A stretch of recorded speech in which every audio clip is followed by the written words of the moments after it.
మన ప్రభువైన యేసుక్రీస్తు నామమున చేరిన సహోదరులందరికీ పేరు పేరున వందనములు తెలియజేసుకున్నాం, ప్రార్థన చేసుకున్నాం.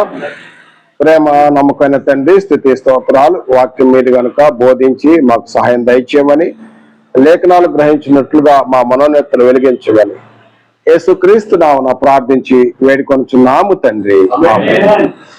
ప్రియమైన సహోదరులారా, ఈరోజు రెండవ సెక్షన్ లో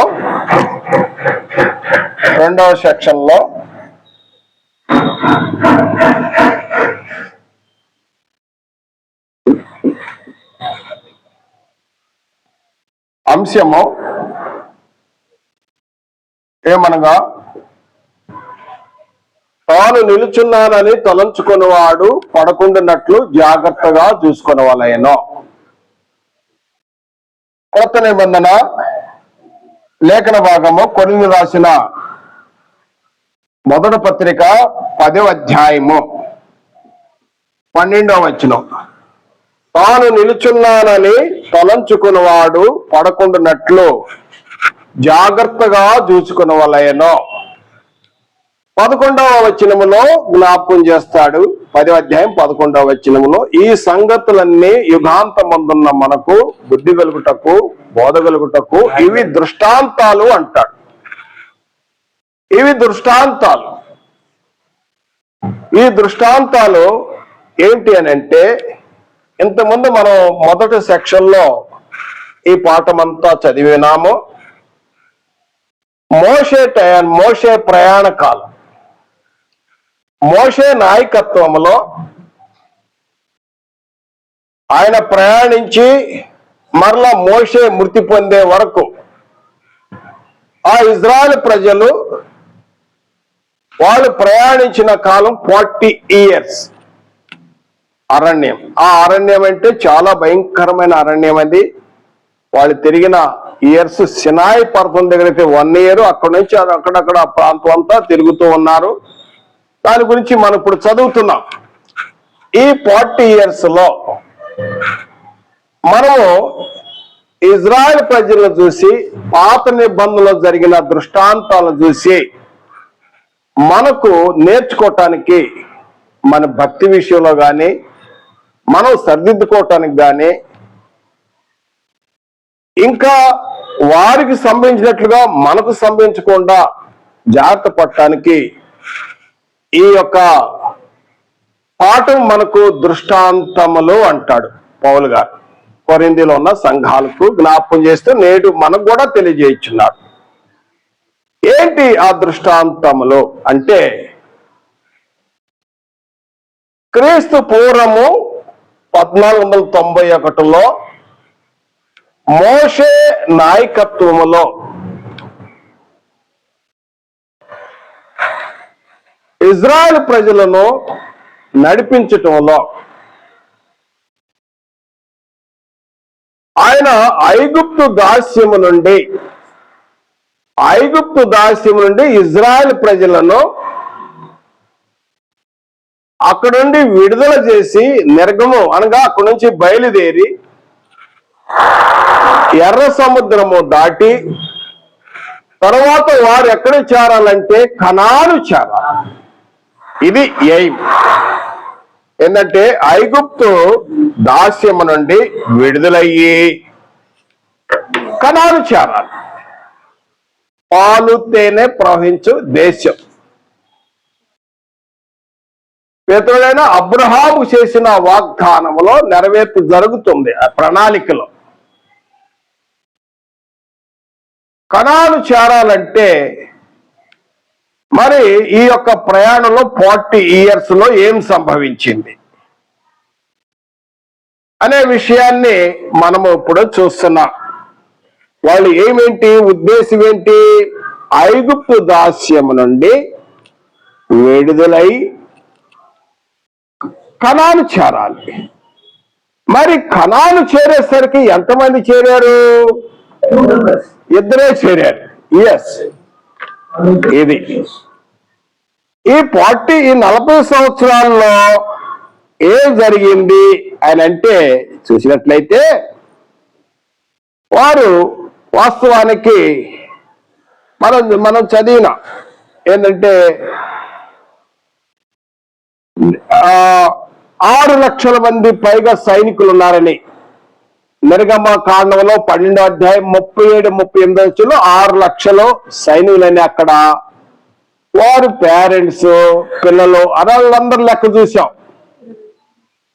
దాదాపు 20 లక్షలు పైగాని. తర్వాత అక్కడ సంఖ్యాకాండంలో లెక్క చూస్తే స్టార్టింగ్ పాయింట్ లో కాస్త ఎంతమంది ఉన్నారనే విషయాన్ని మరి లెక్క చూశారు అక్కడ సంఖ్యాకాండంలో.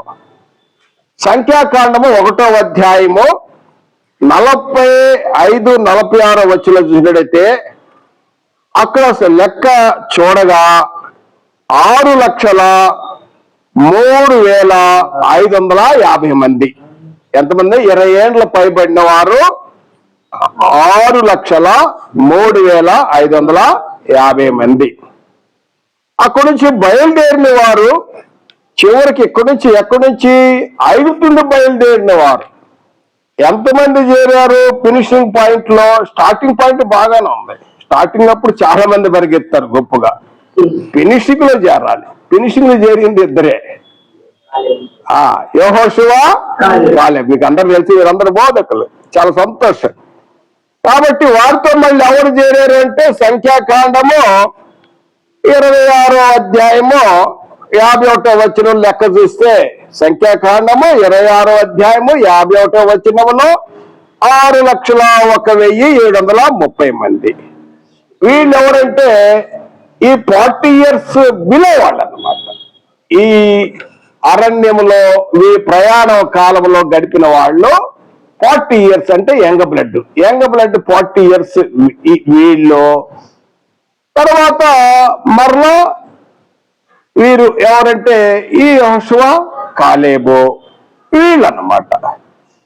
అయితే చేరింది ఈ విషయాన్ని జ్ఞాపకం చేస్తున్నాడు. ఒకసారి చదువుదాం, దయచేసి చూడండి.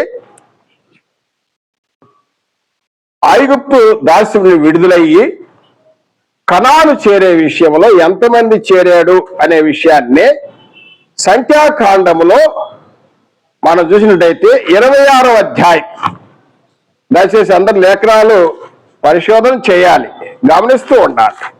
26వ అధ్యాయంలో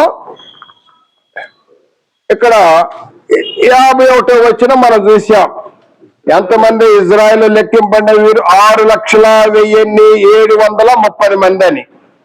తర్వాత 64వ వచనంలో చూసినట్టయితే 64వ వచనంలో మోషే అహరోనులు సినాయి అరణ్యములో ఇజ్రాయేలు సంఖ్యను చేసినప్పుడు లెక్కింపబడిన వారిలో ఒక్కడైనా వీరిలో ఉండలేదు.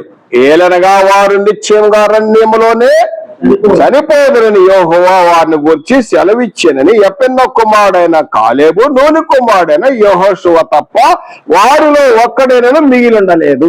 ఇదండి పెద్ద తలలో ఎంతమంది వచ్చారు? ఇద్దరు ప్లస్ న్యూ జనరేషన్ వచ్చారు. న్యూ జనరేషన్ అంటే ఎవరు? సంఖ్యాకాండము 26వ అధ్యాయము 51వ వచనంలో వీళ్ళు వచ్చారు. ఎందుకు వీళ్ళు ఈ విధంగా రావటానికి, ఎందుకు ఇలాంటి పరిస్థితి ఏర్పడింది అంటే ఈ విషయాన్నే పౌలు గారు కొరింథీ రాసిన మొదటి పత్రికలో 10వ అధ్యాయము 12వ వచనం ఈ రెఫరెన్స్ చదివిన, తాను నిలుచున్నానని తలంచుకున్నవాడు పడకుండానట్లు జాగ్రత్త. కొంతమంది పన్నోళ్ళు ఏం చెప్తారంటే, ఇది కూడా విన్నా నేను, అయ్యో నీతి మంతుడు 7 బార్లు పడినా లెగుతాడు, పడ్డోళ్ళు లెగుతాడో లేవడో తర్వాత సంగతి. ఇలాంటి వాక్యాలతో సరిదిద్దుకోవద్దు. ఒకసారి పడ్డావు అనుకో, ఇరిగింది అనుకో, అది వెల్డింగే ఉంటది జీవితంలో. ఆ వెల్డింగ్ బాదు ఇప్పటికి. కనుక ఏంటంటే జాగ్రత్తగా ఉండాలి. ఎవడు చెప్పాడు జాగ్రత్త? సాతాను బడగొట్టాడయ్య అంటే చెప్తే కాదు. జాగ్రత్త, మనకి జాగ్రత్త బైబుల్ అంతా జాగ్రత్త అని మనకి బోధిస్తుంది. ఏంటి ఆ సంగతి చూసినట్లయితే ఇక్కడ చూద్దాం. కొరింథీ రాసిన మొదటి పత్రికలో ఆ ఇద్దరే చేరటానికి కారణాలు చూద్దాం. కారణాలు చూసినట్టయితే కారణాలు చూద్దాం. కొరింథీ రాసిన మొదటి పత్రిక 10వ అధ్యాయము మొదటి నుండి చదువుతున్నాను. చూడండి ఇక ఈ యొక్క సహోదరులారా, ఈ సంగతి మీకు తెలియకుండా నాకు ఇష్టం లేదు. అదేమనగా మన పితరులందరూ మేఘ క్రింద నుండేరి, వారందరూ సముద్రంలో నడిచిపోయేరి. అందరూ మోషను బట్టి మేఘములోనో సముద్రంలో బాప్తిసం పొందిరి. అందరూ ఆత్మ సంబంధన ఒకే పానమును భుజించిరి. అందరూ ఆత్మ సంబంధన ఒకే పానీయమును పానం చేసిరి. ఏలనగా తమ్మును వెంబడించిన ఆత్మ సంబంధన బండలోని త్రాగిరి. ఆ బండ క్రీస్తే.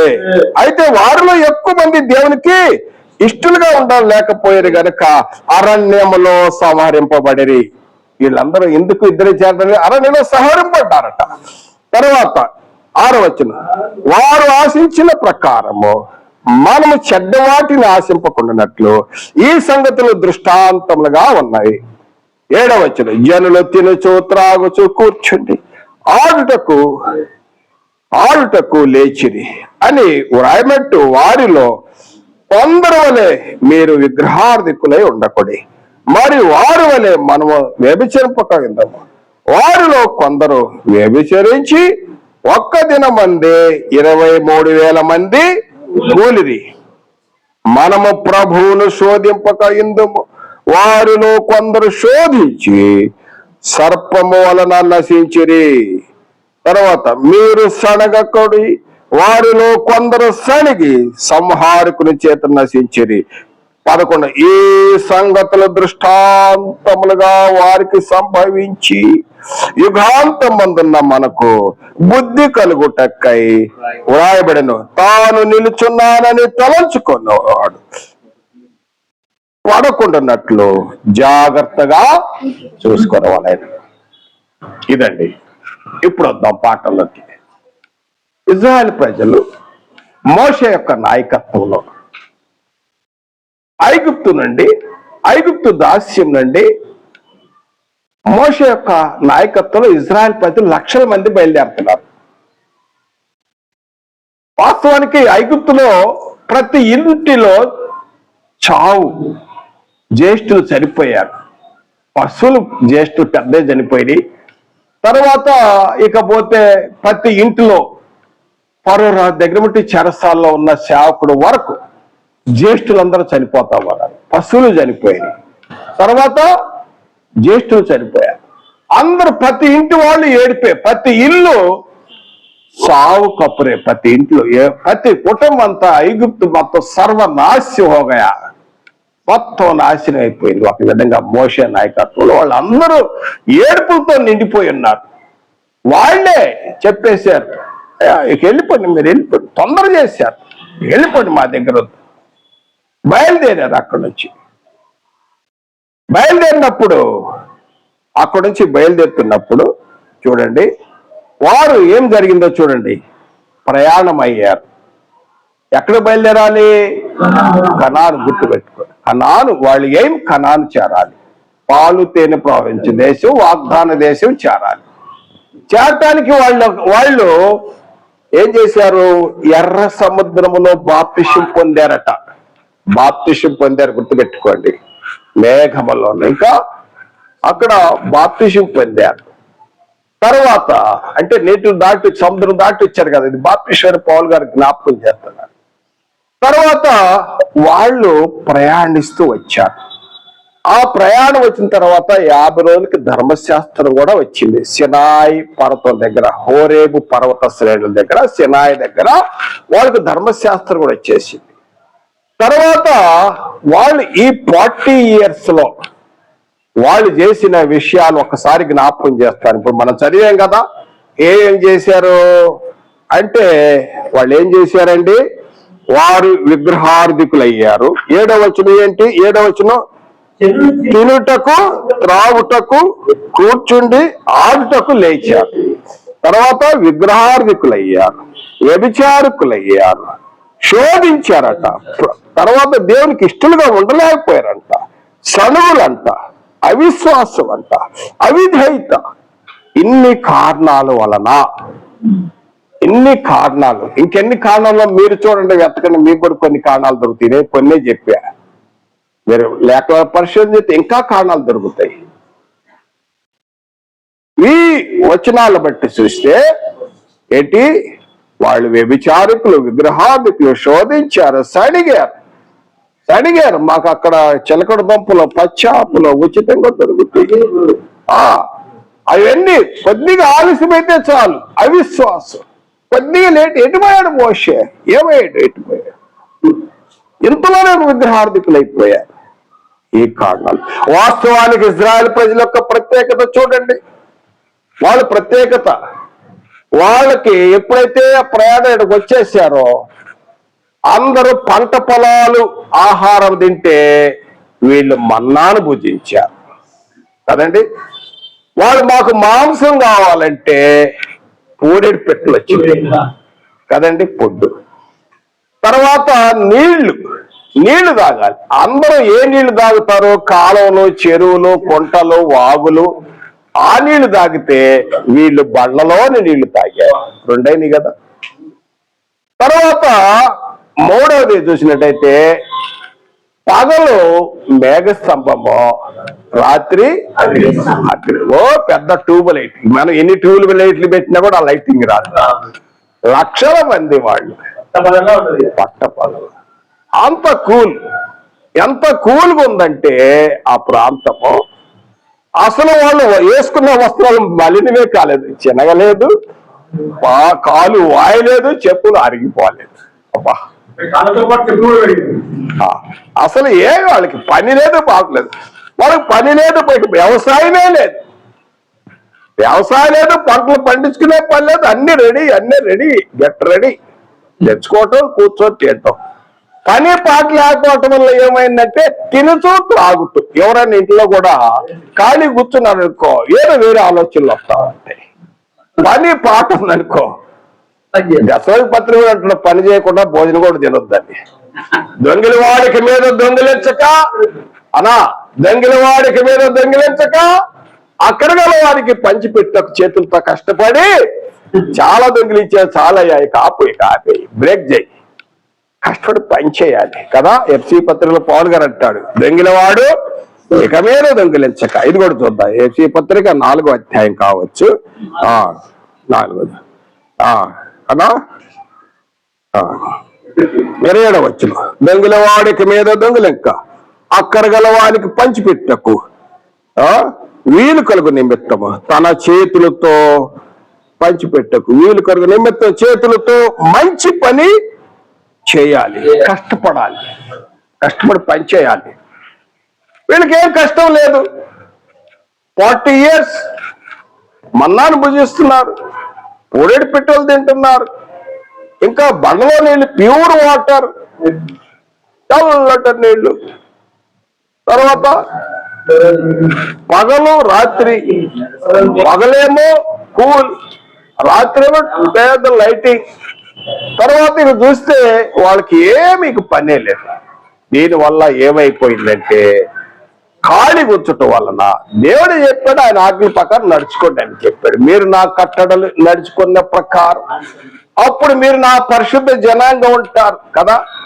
నిర్గమకాండం 19వ అధ్యాయాలు చెప్పాడు కదా, 4-5 వచనాలు. మీరే నాకు పరిశుద్ధ యాజక జనాంగం ఉంటారు, మీరు నా సొత్తు అని చెప్పాడు. నా కట్టలు నడుచుకోండి అని చెప్పాడు. కట్టలు ఏం బరువా, భారమా? ఏం భారం కాదు, ఏం భారమే. 10 ఆజ్ఞలు ఏం భారం ఉందండి బైబిల్లో. దేవుడు ప్రేమించమన్నాడు, ఇతరులు ప్రేమించు. నిన్ను వల్ల నీ పొరుగు అని ప్రేమించినప్పుడు ఎవరికి హాని చేయు.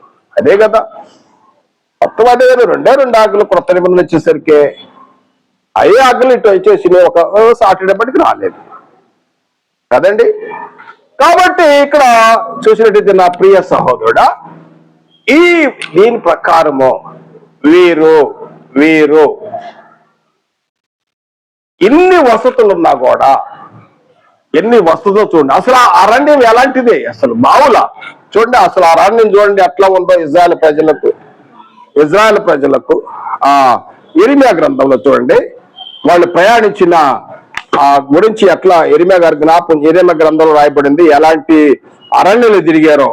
2వ అధ్యాయములో చూసినట్టయితే ఇర్మియా గ్రంథము 2వ అధ్యాయంలో మనం చూసినట్టయితే 2వ అధ్యాయం ఇర్మియా గ్రంథము 2వ అధ్యాయము 6వ వచనం నుండి చదువుతాను. ఐగుప్తు దేశములో నుండి మిమ్మల్ని రప్పించిన యెహోవా ఎక్కడున్నాడని అరణ్యంలో అనగా ఎడారులు గోతులు గల దేశములో అనావృష్టియు గాఢాంధకారము కలిగి ఎవరును సంసారమైనను నివాసమైన చేయని దేశంలో మిమ్మల్ని నడిపించిన యెహోవా ఎక్కడున్నాడని జనులు అడుగుతా లేదు మర్చిపోయారంటారు. ఇక్కడ వాళ్ళు ప్రయాణించిన అలాంటి అరణ్యం అది, ఆ ప్రయాణం, ఆ 40 years. ద్వితీయోపదేశ కాండము మళ్ళా చూడండి, ఇక్కడ కూడా కొంత సమాచారం ఉంది. ద్వితీయోపదేశ కాండము 8వ అధ్యాయం, 8వ అధ్యాయంలో చూసినట్టయితే 15-16 వచనాలు చదువుతున్నాను.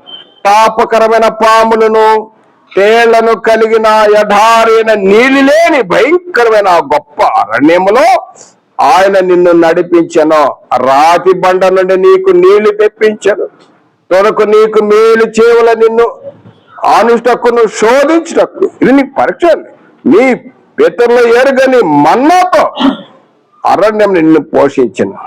అయితే మీరు మా సామర్థ్యము, మా బాహుబలము ఇంత భాగ్యము కలుగజేసే అనుకుందరేమో.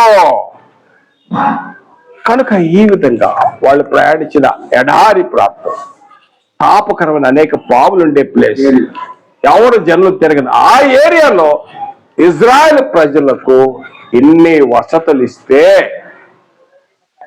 ఏం జరిగిపోయిందండి? నిలవలేకపోయారు, తొలగిపోయారు. చివరికి ఎవరు చేరారు? యెహోషువ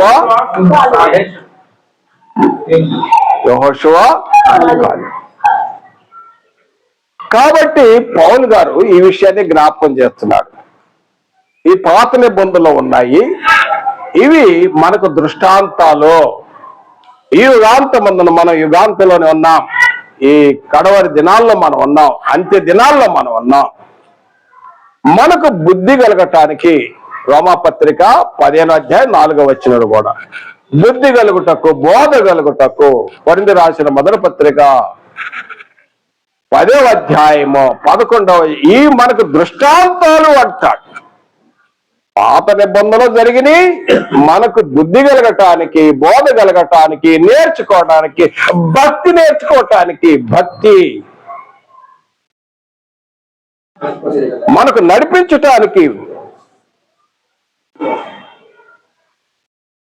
వాళ్ళు ఎలా ఉన్నారో ఇది చూసుకొని కంపేర్ చేసుకోవటానికి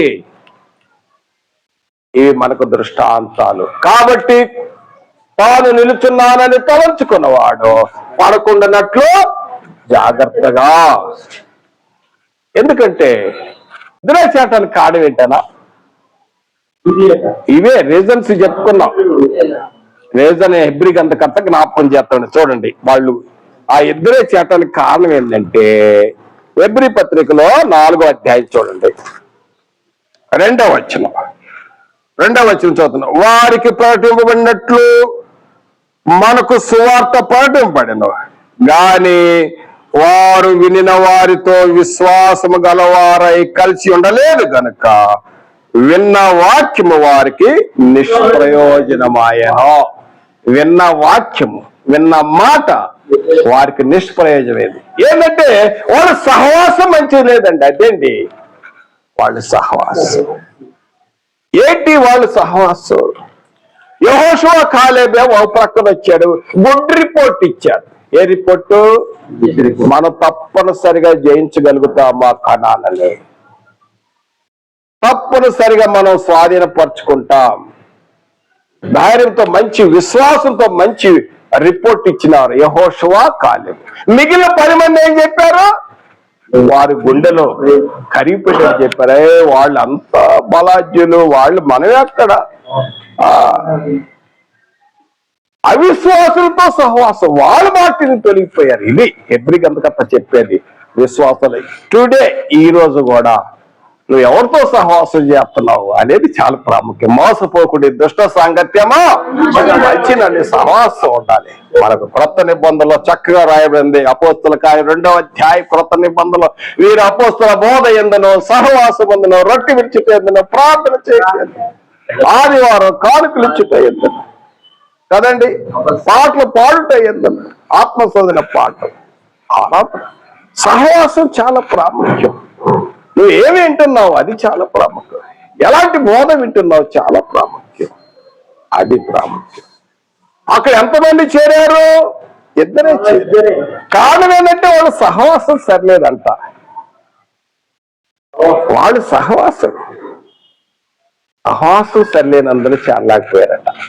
కాబట్టి అందుచేత వాళ్ళు ఇన్ని వసతులున్నా కూడా, వారికి ఇన్ని వసతులున్నా కూడా వాళ్ళకి మన్నా, పూరి పిట్టలు, బండలోని నీళ్లు, ప్యూర్ వాటర్ కదన్నా, ఫిల్టర్ వాటర్ కంటే వీళ్ళు నేనంటే కొబ్బరి బాట నీళ్ళు వాటర్ లా ఉంటాయి తెలియదు.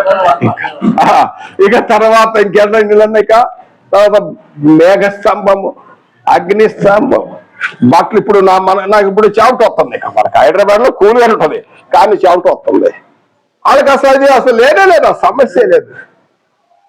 దేవుడే వారికి తోడే ఉన్నాడు, ఆయనే ఉన్నాడు. అందరూ మంచిగా ఇన్ని వసతులు ఇస్తే తినచ్చు, త్రాగుచ్చు, ఆడుచు, పాడుచు. ఈ రోజు కూడా క్రైస్తవులు అదే చేస్తున్నారు. క్రైస్తవులు అని చెప్తున్నారు, ఆడుచు, పాడుచు, అందరితో కూడిన ఆటలు, పాటలు. దాన్ని భక్తిపరంగా వారు విన్న వాక్యం వ్యర్థేటడు చేసేస్తున్నారు. ఇంకొక అనేక విషయాల్లో పొరపాటు పడుతున్నారు. కారణం ఏంటంటే సహవాసం. అందుకనే సహవాసం చాలా ప్రాముఖ్యం అన్న.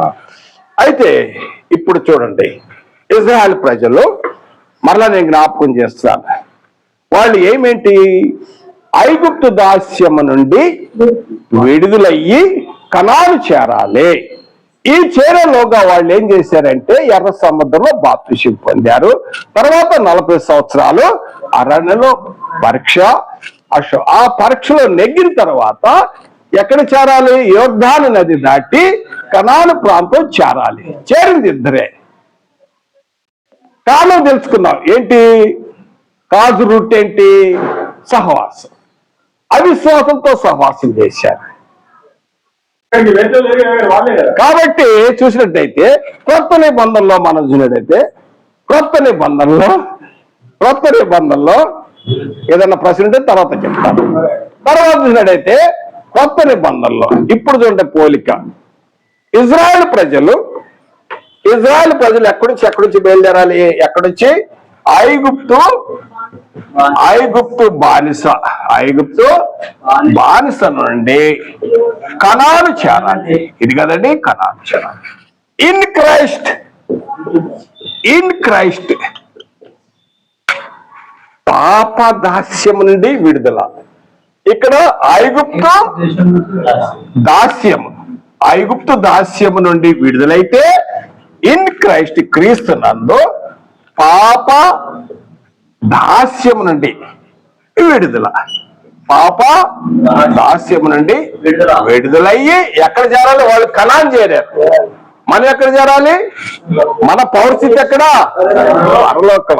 నిత్యత్వం అదేనమాట. దేవుడు ఇన్న చోట చేరకాలి. మనం ఏమేంటి? పరలోకం. కొత్త నిబంధన పరలోకం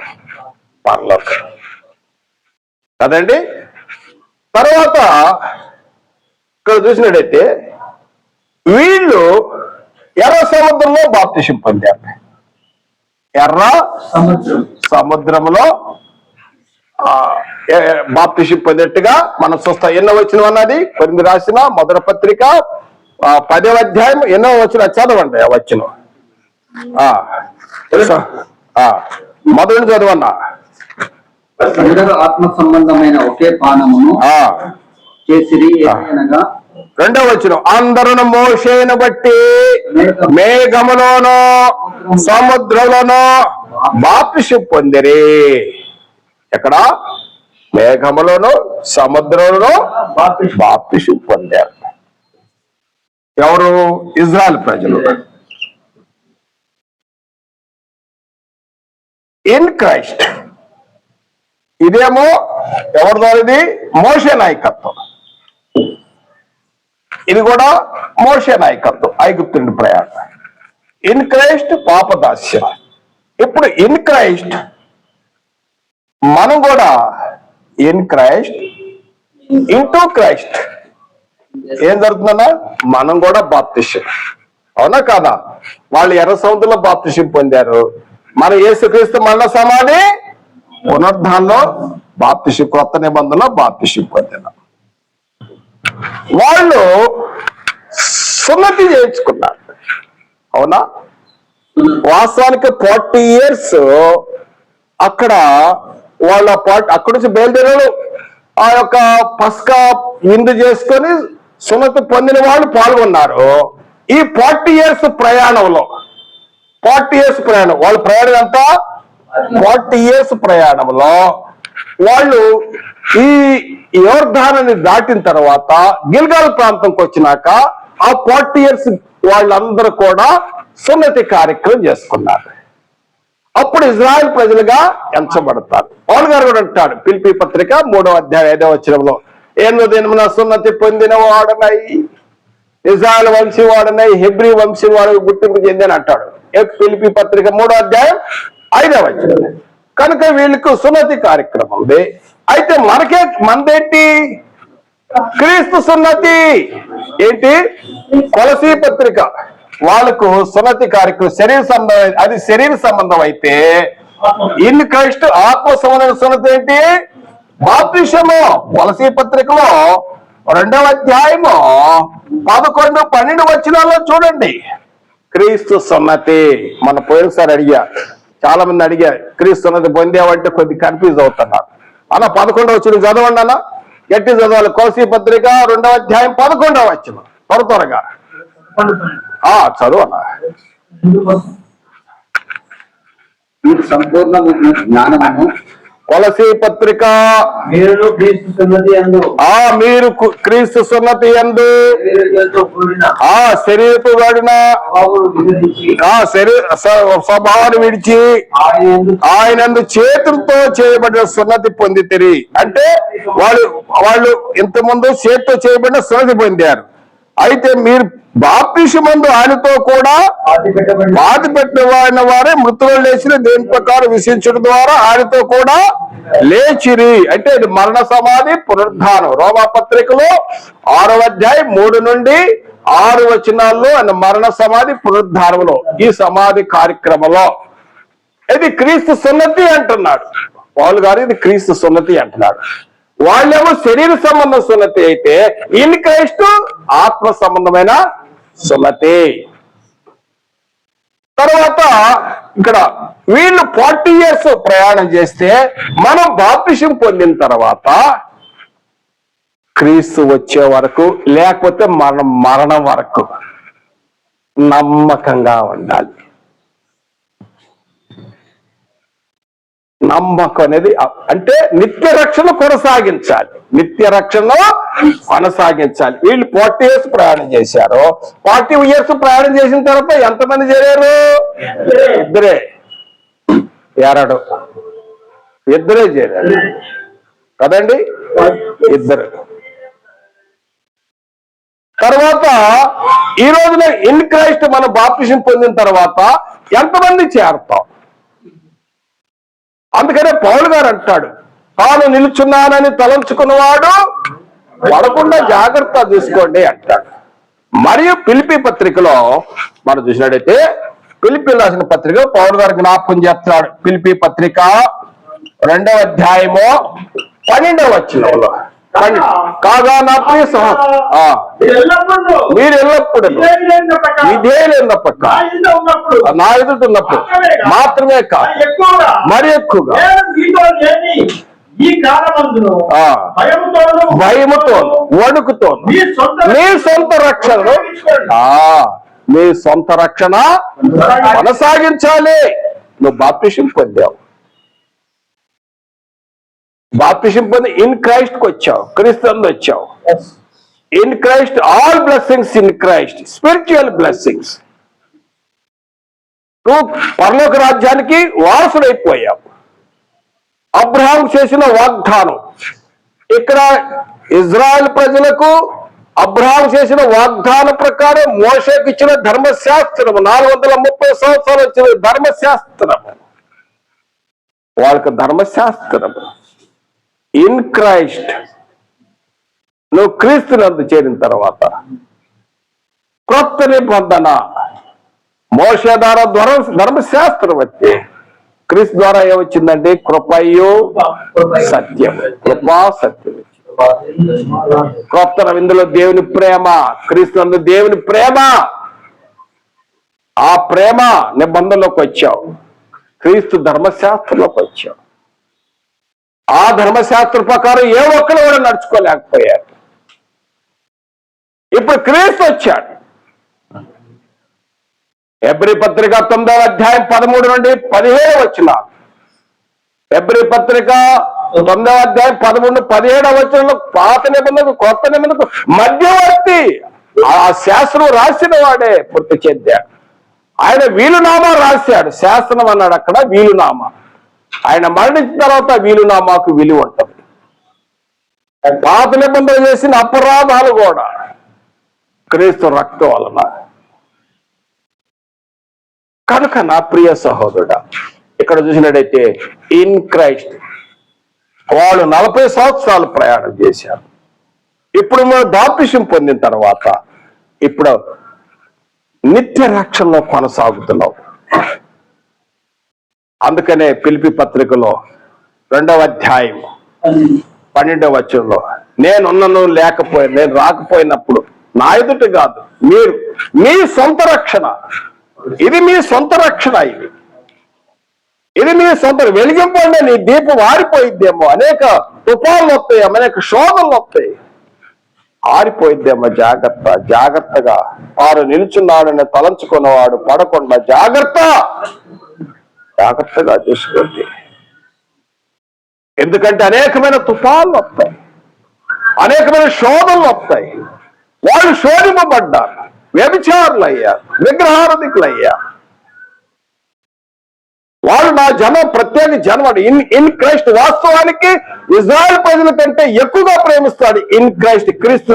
క్రీస్తునందున్న వారిని, యూదులు గాని అన్ని జనులు గాని మనల్ని. ఎవరైతే ఇన్ క్రైస్ట్, యూదుడు గాని అన్ని జనుడు గాని. క్రీస్తు లేకుండా యూదుడు కూడా రక్షణ లేదు.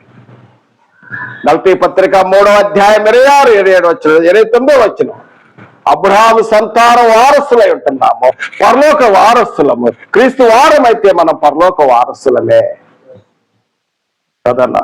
If you are in Christ, నీ విలువ ఎంతో పెరిగింది తెలుసా? ఎంతో విలువ అన్న, చాలా విలువ.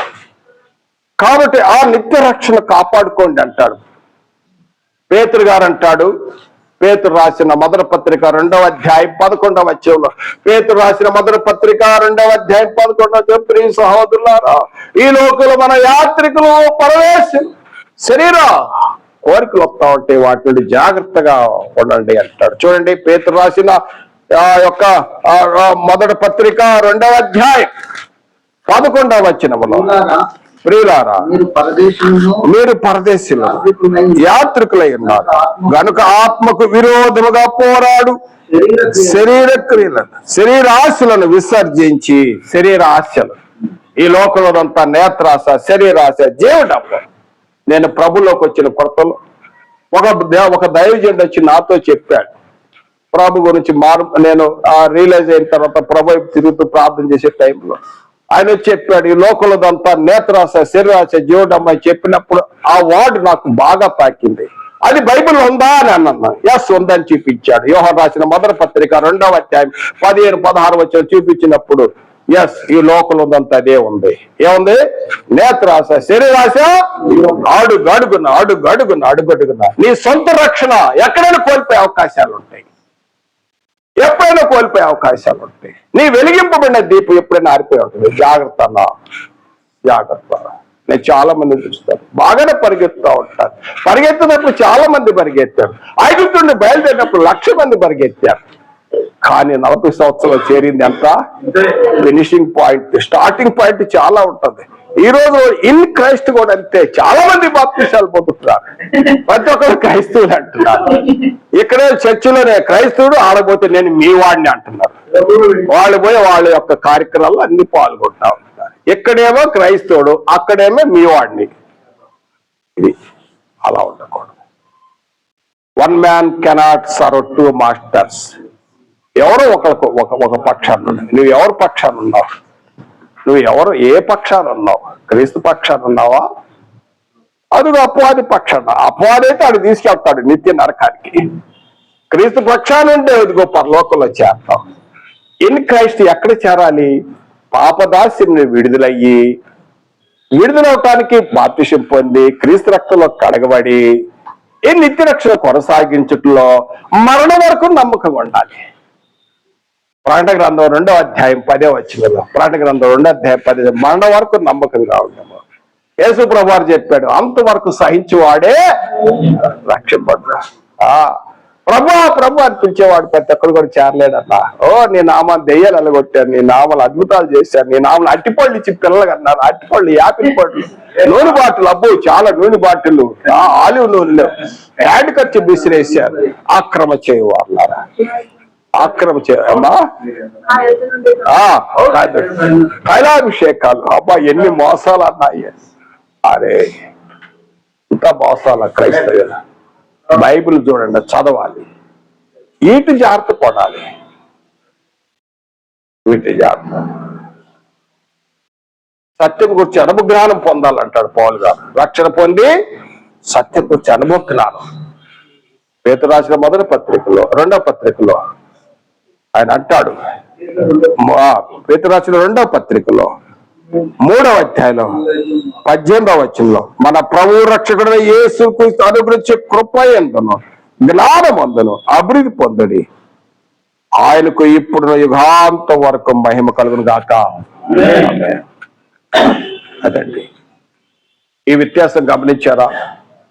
ఇజ్రాయెల్ ప్రజలు, ఇన్ క్రైస్ట్, క్రీస్తునందున్నవారు, ఆ వ్యత్యాసం, ఈ వ్యత్యాసం. వాళ్ళిద్దరే చేరారు. మరి ఇప్పుడు క్రీస్తునందున్న వాళ్ళు బాప్తిసం పొందిన తర్వాత ఈ విశ్వాస జీవితంలో కొనసాగుతులో మరి ఎంతవరకు చేరగలుగుతాం? అందు విషయం కోసమే ఇగో తాను నిలుచున్నానని తలంచుకున్నవాడు పడకుండా జాగ్రత్త. భయముతో వణుకుతో నీ సొంత రక్షణలో కొనసాగించు, మరణం వరకు నమ్మకంగా. ఇదిగో ఈ రోజు చెప్తున్న మాటలు మనం ముందే చెప్పుకున్నాం, గోడలు కూడా వింటున్నాయి కదనా.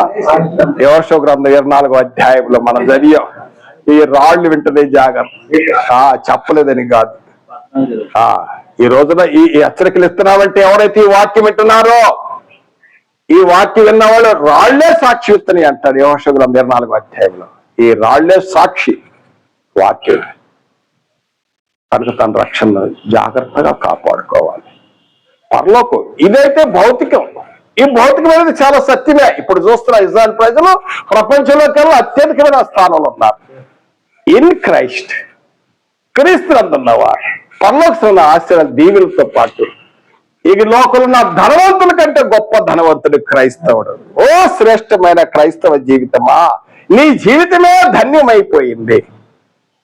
ఎందుకంటుందంటే యాకోబు పత్రికలు అంటాడు 2వ అధ్యాయంలో యాకోబు పత్రిక 2వ అధ్యాయంలో 5వ వచనం, నా ప్రియ సహోదరులారా ఆలకించుడి, ఈ లోక విషయంలో దరిద్రైన వారు విశ్వాసమందు భాగ్యవంతులుగాను తను ప్రేమించిన వారికి తాను వాగ్దానం చేసిన రాజ్యమునకు వారసులుగా ఉంటకు దేవుడు ఏర్పరచడం లేదా? నువ్వు భాగ్యవంతుడు, నువ్వు ధన్యవంతుడు. If you are in Christ, క్రీస్తునందు నమ్మకంగా ఉన్నట్టయితే నీకేం లేకున్నప్పటికీ, నువ్వు దరిద్రులైనప్పటికీ, నువ్వు ఇబ్బందులో ఉన్నప్పటికీ, మరణ వరకు నమ్మకంగా జీవించినట్టయితే పరలోక విషయంలో ఈ లోకంలో ఉన్న గొప్ప ధనవంతుల కంటే కూడా ఎంతో గొప్ప ధన్యుడు. అందరూ బంగారం ధరించుకోవచ్చు, లేకపోతే బంగారు వస్తువులు ఉండొచ్చు, కానీ బైబిల్ ఏం చెబుతుందంటే ఇన్ క్రైస్ట్ ఉన్న వాళ్ళు బంగారు వీధుల్లో తిరుగుతారట. బంగారు వీధుల్లో తిరిగేవాళ్ళు ఎవరు ఉన్నారా ఈ లోకంలో? అంటే ఇది అలంకారంగా చెప్పబడ్డది, అంత గొప్ప ధన్యత. కాబట్టి తాను నిలుచున్నానని తలంచుకున్నవాడు భయముతో వణుకుతో. ఇదిగో ఈ ఎగ్జాంపుల్ చూసాం. అక్కడ మోషే 40 years చరిత్ర చూసాం. ఈ రోజు క్రీస్తునందు మనం రక్షింపడ్డవారు మన చరిత్ర చూసాం. మన నీ విశ్వాసం గలవారో లేరో మీరే పరీక్షించుకోండి అంటాడు కొన్ని రాసిన 2వ పత్రిక కదా.